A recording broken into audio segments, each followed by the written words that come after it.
अस्सलाम वालेकुम नाजरीन, मैं अनाया चीमा आपको अपने YouTube channel Anaya Cheema voice में खुशामदीद कहती हूँ। नाजरीन, आज मैं आपको बच्चों में बुक्स रीडिंग की दिलचस्पी पैदा करने के चंद तरीके बताऊँगी। तो नाजरीन चलिए स्टार्ट करते हैं।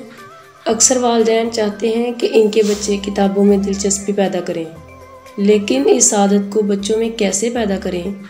किताब एक मकनातीसी क़ुव्वत रखती है, लेकिन इसकी मकनातीसियत इस वक्त कम होती है जब इससे ज़्यादा कोई मकनातीसी क़ुव्वत इसके इर्द गिर्द मौजूद होती है, जैसा कि मोबाइल, टीवी और लैपटॉप वगैरह।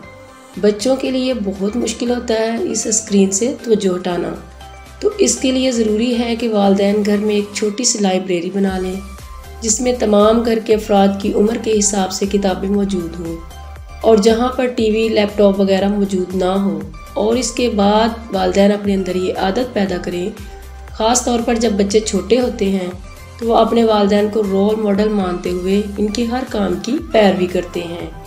अगर आपके बच्चे छोटे हैं तो वालिदैन को चाहिए कि फ़र्श पर चटाई या कालीन बिछा लें और किताब लेकर पढ़ने बैठ जाएं, और इस पर बच्चों की दिलचस्पी से मुतल्लिक़ किताबें भी रख लें।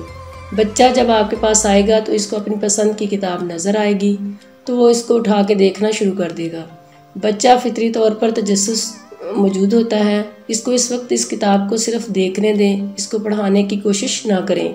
बच्चा फितरी तजस्सुस के तहत नई चीज़ें सीखना और जानना चाहता है, इसीलिए वो किताब के बारे में सवाल करना शुरू कर देता है।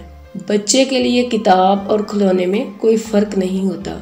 वो किताब को भी इस तरह देखता है जैसा कि खिलौने को। वो इसके बारे में जानना चाहता है।